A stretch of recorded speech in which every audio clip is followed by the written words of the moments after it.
Stéphane Perennes, bonjour. Bonjour. Merci encore d'avoir accepté l'invitation dans ces 5 dernières minutes. Aujourd'hui, nous sommes en direct et sur notre page Facebook et sur notre chaîne YouTube. On a souhaité vous rencontrer parce que tout d'abord, on a déjà évoqué la MFR de Gron, ce qu'on y fait, mais c'est bien de le redire, de redire. Est-ce que, pour commencer, avant de parler, Stéphane, si vous le voulez bien, du forum de Demain Mon Métier qui aura lieu le 14 et 15 janvier prochain, vous pouvez nous faire un petit focus sur la maison familiale de Gron? Alors je peux faire un focus sur la maison familiale de Gron, mais aussi sur les 2 autres maisons familiales du département, puisqu'il y a aussi celle de Toussy qui travaille sur les métiers du service à la personne, celle de Vivallier sur les métiers plutôt du jardin, enfin les métiers de la restauration et aussi les métiers agricoles, et bien évidemment la maison familiale de Gron plutôt sur tout ce qui tourne autour des métiers du jardin. Alors une maison familiale par principe, c'est un établissement qui accueille des jeunes de la 4e au BTS et qui ne fait que des formations par alternance. Des formations donc avec un support professionnel qui est également, sur la totalité de l'année de formation, le lieu de pratique professionnelle où le jeune va pouvoir expérimenter dans un premier temps, 4e et 3e, voire en seconde et BTS, en seconde, première terminale et BTS, va pouvoir éventuellement aller plus loin en acquérant des... c'est pas facile ce verbe. Celui-là, il n'est pas évident. En acquérant des métiers, enfin des gestes professionnels pour devenir après des futurs professionnels. Et sur le paysage aujourd'hui du territoire de Lyon, il y a quand même un certain nombre de paysagistes qui sortent de notre établissement et nous en sommes bien satisfaits. Combien d'élèves vous recevez dans cet établissement, Gron? Alors chez nous, on a 150 jeunes de la classe, je dirais, de 4e jusqu'au BTS. Et puis après, on a à peu près une cinquantaine de formations adultes, puisqu'on intervient aussi à la fois sur une quinzaine de jeunes dans l'établissement, avec un financement plutôt là, au niveau de la région, et aussi en formation adulte. Et puis après, on a une formation permanente au château de Fontainebleau, où là, on met en œuvre un petit peu des formations pour des jeunes qui sont sur le territoire de Seine-et-Marne, et qui vont permettre comme ça de pouvoir passer un titre professionnel sur les métiers du paysage. Donc à peu près une cinquantaine d'adultes et 150 jeunes. Un taux de réussite en termes de diplômés de combien à la MFR de Gron? Écoutez, on a plutôt de la chance ces dernières années, puisque en bac pro, on fait 100%. Avec 100% de solutions également au bout, puisque soit ils continuent vers des filières professionnelles de BTS, soit ils sont directement employés par les entreprises qui les a formés pendant 2 ou 3 ans. En BTS, on avait une petite chute l'année dernière, mais généralement on est plutôt aux alentours de 80%. Et puis en 4e, 3e, le brevet des collèges est aussi passé dans l'établissement pour les jeunes de 3e. Et là, on est plutôt entre 81, 85, 86%, ça dépend des années. Spécificité, ça non plus, c'est pas facile. Importante aussi, c'est qu'à la MFR, on peut, pour les élèves qui viennent de loin, vous avez un dortoir, vous avez, un internat. Je vais t'aider. Oui, merci. Merci beaucoup. Non, tout à fait. On a un internat, bien évidemment, de 104 places. Bon, alors actuellement, c'est un petit peu particulier avec la période que l'on vit en ce moment, puisqu'on est obligé de faire un genre de roulement. On demande à des jeunes, généralement les jeunes entre 4e et jusqu'à la première, l'internat est obligatoire, puisque ça rentre dans le parcours un peu, je dirais, éducatif des jeunes. Ils participent à faire différentes tâches, que ce soit un petit peu leur propre chambre, la vaisselle, nettoyage de leur salle de cours, etc. Donc ils ont tout un tas de répartition de tâches tout au long de l'année. Et puis cette année, compte tenu du Covid, on essaye d'avoir moins de jeunes en internat. Donc on demande à quelques familles les plus proches de venir récupérer leurs jeunes le soir. Voilà. Mais bon, voilà, pour l'instant tout va bien. On n'a pas de cas de Covid avérés. L'avantage de l'alternance, c'est qu'aussi, à chaque semaine, on change de groupe. Ce qui fait que les clusters sont peut-être moins faciles à s'installer à ce moment-là. Voilà. Quel type de directeur vous êtes, Stéphane Perennes? Très bonne question. J'espère que je suis un directeur, je dirais, proche de mes jeunes, parce que je n'oublie pas qu'avant tout, j'étais un moniteur dans cet établissement, un moniteur, directeur adjoint, plutôt chargé de la formation continue. Et puis, j'espère que je suis toujours assez proche de mes jeunes, assez à l'écoute de mon équipe. Et puis, de temps en temps, il faut aussi mettre la main à la pâte quand il s'agit d'avoir un surveillant de nuit qui est absent. C'est vrai que je ne demande pas forcément à mes moniteurs de le faire, mais je prends cette place-là. Mais c'est avec grand plaisir, de toute façon, je suis à la maison familiale. Et puis j'y trouve vraiment un grand intérêt d'y être. La MFR de Gron, moi pour la connaître, vous avez aussi un encadrement, vous avez des professeurs, des formateurs que vous dites, qui ont des parcours de vie qui sont très adaptés évidemment à ce type de formation, mais atypiques tout de même. Ah bon, on a des parcours de mes collègues, ils sont relativement atypiques. Pour beaucoup, ils sont issus du monde professionnel. Pour d'autres, c'est des jeunes que nous on a eu en formation, qui ont été ensuite quelques années sur le terrain et qui sont revenus faire, je dirais, de l'enseignement chez nous. Chez nous, c'est un public, voilà, il y a 22 salariés et puis il y a à peu près 12-13 moniteurs. Et puis on a aussi des jeunes, d'autres moniteurs qui viennent d'expériences complètement différentes, puisqu'on a quelqu'un là dernièrement qui était chargé de mission auprès du groupe Médecins sans frontières, qui est venu renforcer notre équipe. C'était lui que je pensais. Voilà, tout à fait. C'est ça. Et on dit maison familiale parce qu'à l'intérieur, ça ne se passe comme à la maison. Exactement, chez nous, les jeunes participent à toutes les tâches. Alors c'est vrai qu'on a fait quelques reportages, d'ailleurs si les gens, les auditeurs veulent aller voir sur les anciens numéros de la télé de Lyon, qui était à l'époque comme TV. Oui. Voilà, on passe ce cap-là. Et donc oui, on voit les jeunes qui participent aux différentes tâches ménagères, aux différentes tâches, voilà, ça va être le nettoyage de leur salle de cours, ça va être le nettoyage aussi, participer au nettoyage des sanitaires, parce que tout le monde participe. La cantine aussi, le service à table, le service, faire la vaisselle de l'ensemble de ses camarades. Et chaque semaine, dans toutes les maisons familiales, chaque tâche est interchangeable et d'autres jeunes prennent cette place-là. Donc, ce qui fait que tout le monde participe à l'ensemble de l'entretien et de l'embellissement de l'établissement. Voilà ce que c'est qu'une maison familiale, très vite synthétisée. Merci encore Stéphane d'avoir synthétisé ça. On va passer évidemment à la découverte du forum de mon métier. Ça aura lieu les 14 et 15 janvier 2022. Donc venez découvrir l'alternance. Qu'est-ce qui va se passer, Stéphane, et en l'occurrence le samedi 14 ? Alors samedi 14, c'est très simple, vendredi et samedi. Alors le vendredi, c'est plutôt alors avant que j'oublie, je voudrais remercier le conseil départemental de Lyon, parce qu'ils ont bien voulu nous mettre à disposition la salle qui est le 89 à côté de chez eux, donc en plein cœur de Serres. Oui, c'est le bâtiment qu'on voit dès qu'on arrive là aussi.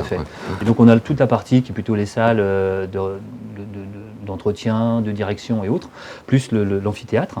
Et donc, dans cet espace-là, on a invité tous les partenaires de Lyon qui travaillent sur les métiers de l'alternance. Alors, ça va être le CIFA, le CFA, les compagnons du devoir, etc., voire peut-être la CCI qui va nous rejoindre. Et puis, à côté de ça, il y a une présentation de tous les métiers que les 30 maisons familiales de Bourgogne-Franche-Comté peuvent représenter.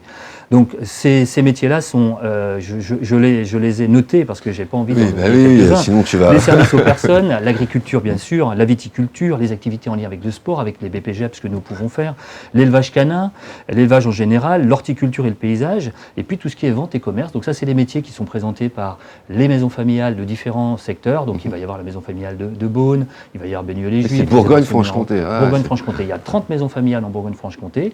Et donc on représente tous ces univers dans lesquels les jeunes peuvent trouver des solutions. Et donc à côté de ça, on a demandé aussi, puisque à l'époque on participait au Serres Expo à un grand forum, et donc pour la 5e année, comme ce forum n'existe plus, on a décidé, nous, d'organiser un forum spécifique dans le domaine de l'alternance, ce qui marche plutôt bien puisque les partenaires sont assez nombreux, que ce soit la Chambre d'agriculture, que ce soit tous les partenaires que j'ai cités tout à l'heure, y compris l'armée qui sera présente, voilà, comme ça se passe généralement quand il y a un forum, donc ouvert à tous les jeunes dès le... Bon, avec, le vendredi sera plutôt scolaire. Ça sera plutôt scolaire, il y a déjà quelques rendez-vous qui sont pris parce qu'avec cette pandémie, il a fallu qu'on travaille un petit peu sur des... Ça va pas être évident d'organiser ça. C'est un petit peu complexe, mais voilà. Et donc je crois que vous serez présents aussi le samedi. On y sera, absolument. Voilà. Donc oui, le vendredi, ça sera essentiellement les scolaires, donc matin et après-midi, et puis ensuite, le lendemain, ça sera plutôt les familles qui pourront venir avec leurs propres jeunes, découvrir à la fois des animations, puisqu'il y aura des animations avec de l'élevage canin, donc avec un peu d'agility, un petit peu lié à la cuisine. Donc il y aura des lieux où on peut découvrir ces tout à fait. Démonstrations. Voilà, des démonstrations qui seront complètement. On a décidé qu'on allait bien réserver habité, une petite zone pour les démonstrations. Bien 89. Voilà, donc élevage canin, agility, toilettage. Il y aura également des activités en lien avec le végétal. Et puis aussi, je crois que la maison familiale de Toussy a prévu de travailler sur un appareil de vieillissement qui peut, comme ça, on travaille comme ça sur l'accompagnement des seniors chez eux. Et donc l'appareil de vieillissement est un simulateur un petit peu qui permet aux jeunes de voir un peu la complexité qu'il peut y avoir quand on a des difficultés de mobilité. Donc il y a tout un tas d'appareils qui sont prévus pour ça. Et Villevallier, évidemment, va Et s'occuper de Villevallier. tout ce qui est repas. Non. Alors malheureusement, le repas, cette année, on va être un petit peu... oui, c'est vrai voilà, qu'on peut pas non on plus. va alléger les choses. Par contre, il y aura des démonstrations de fabrication, de petites brochettes, D'accord. de légumes, de choses comme ça, ou de fruits, de desserts. Voilà, chacun aura sa spécialité. Et Puis fait nous, par ça les sera jeunes, j'imagine. fait par les jeunes essentiellement, accueilli par les jeunes. Donc voilà, et donc ça permettra comme ça aux familles de pouvoir... et surtout, les jeunes sont les meilleurs ambassadeurs. Mais bien sûr. Puisque c'est eux qui parlent le mieux de ce qu'ils vivent au quotidien, même si Absolument. j'ai été interne pendant 10 ans, mais ça ne veut pas dire grand-chose. Il y a quelques années, c'était pas tout à fait pareil. Absolument. Mais les jeunes parlent très très bien de leur métier et de ce qu'ils vivent au quotidien, y compris en stage, puisqu'on aura aussi pendant cette période-là des anciens élèves qui vont pouvoir passer, des maîtres de stage qui vont parler un petit peu de comment est-ce qu'ils voient l'accompagnement de leurs propres jeunes qui sont chez eux et comment est-ce qu'ils voient un petit peu le futur et puis la progression un peu pédagogique, mais aussi la progression pratique. Alors ça, c'est le vendredi scolaire, samedi, donc là, ça sera ouvert pour tous et ça va rassurer les parents, parce que les parents vont pouvoir venir avec leurs enfants. Exactement, bon, le pass sanitaire sera obligatoire pour tous, mais C'est bien de les le parents préciser. viennent avec leurs enfants et souvent, ça leur permet de faire une première étape avant les portes ouvertes qui auront lieu le 5 février et le 5 mars dans toutes les maisons familiales de Bourgogne-Franche-Comté. Donc c'est des dates génériques. Et donc ça veut dire aussi que les parents, comme ça, sont un peu rassurés avant de se dire, oui, parce que les maisons familiales sont, même si on essaie de communiquer, et d'où ma présence Bien aujourd'hui, sûr. mais c'est vrai que c'est difficile d'être connu de tous. Donc ces portes ouvertes et puis ces forums nous permettent vraiment de le faire. Alors vous qui nous regardez, n'hésitez pas à taper encore une fois, sur votre moteur de recherche, vous tapez maison familiale dans Lyon, vous allez tomber sur Toussy, Villevallier, oui, on va y revenir. Et puis, ah oui, voilà, vous voyez une affiche Il y a un là flash qui va afficher, qui va s'afficher, pardon, voilà. Vous voyez, il y a un petit QR code. Là, si vous faites une pause, si vous regardez ça en replay, vous faites une pause, vous mettez votre portable devant le QR code, et puis là, ça vous emmène sur le site internet, c'est ça? Exactement, ça vous amène sur le site internet et il y a 4 forums qui sont organisés dans l'ensemble de la région Bourgogne-Franche-Comté. Aujourd'hui et demain, c'est à Mont-Soleil-Mines. La semaine prochaine, c'est à Auxerre. Donc il y aura une petite alinéa Auxerre où vous verrez tous les partenaires, toutes les activités qui vont s'y passer durant la journée. Et puis après, il y a également d'autres qui vont être du côté de Besançon. Et puis là, le 4e, j'ai un trou. C'est pas grave. Allez voir, Alors je vais allez voir combler, sur le voilà. Je vais combler. Et puis voilà, j'incite évidemment tous nos collègues de la presse, des médias, etc., de venir pendant ces 2 jours-là, de venir faire des petits directs, voilà, pour donner de Exactement. l'importance au MFR, les maisons familiales qui font un super travail. Moi, je l'ai découvert il y a quelques années en arrière, les maisons familiales. Et effectivement, je vois comment ça fonctionne aujourd'hui. Je vois les formateurs, comment ils travaillent. Je vois ces jeunes, quand on arrive dans cette cour, qui sont plutôt en forme et qui sont plutôt contents d'être là. Complètement, Et puis derrière, effectivement, ils ressortent avec des diplômes, et souvent aussi du travail aussi, parce que souvent ils sont attendus à la fin de leurs études. Ah bah nous aujourd'hui c'est même plus que ça, c'est-à-dire que dans les filières du métier du jardin, enfin des métiers du jardin, ce qui sont une filière plutôt porteuse, Oui. on a absolument pas suffisamment de jeunes pour satisfaire les besoins du métier. Ah, il y a plus Quelles de que demandes soient les que... filières, Ah oui, tout à d'accord. fait. Voilà. Et dans ces métiers-là, beaucoup de maîtres de stage ou de maîtres d'apprentissage m'appellent aujourd'hui en me disant Stéphane, est-ce que tu pourrais nous envoyer quelques jeunes parce qu'on a des besoins? J'ai pas de matière. Donc c'est vrai que c'est plutôt très très ouvert et très chouette, je dirais, de surfer sur cette vague. Absolument. Très bien. Le forum de mon métier, c'est le 14 et 15 janvier, donc venez découvrir l'alternance, vous allez voir, il vous l'a expliqué très très bien. Donc n'hésitez pas à le noter sur votre agenda, sur votre calendrier. Vous avez un doute avec votre enfant ne sait pas trop ce qu'il veut faire l'année prochaine, et ben voilà, donc il y a ce genre de forum qui est fait pour donner des idées, ou tout du moins un premier contact avec différents métiers, dont vous avez expliqué Stéphane Pérennes. Et puis encore une fois, vous tapez là, ici, le QR code, vous mettez votre téléphone et vous aurez tous les renseignements sur le site internet. Et puis vous pouvez évidemment contacter la MFR de Gond. Voilà, pareil, un téléphone. Je ne vais pas vous le donner, à moins que vous le connaissiez par cœur, mais c'est pas facile. 03 86 64 82 82. Et voilà, vous allez tomber sur une équipe plutôt sympa, vraiment pour le coup, qui saura vous orienter. Donc n'hésitez pas, le forum demain, mon métier, venez découvrir l'alternance, c'est le 14 et 15 janvier. C'est à Auxerre, c'est au bâtiment le 89. Voilà, n'hésitez pas à aller le découvrir. Et encore merci, effectivement, au conseil départemental Tout à fait. pour la mise à disposition du lieu. Stéphane Pérennes, vous voulez rajouter une petite conclusion? Ah oui, Miguel, vous savez Miguel, on se vous voit à la télé, mais Oui, c'est pas tout à évident, fait hein.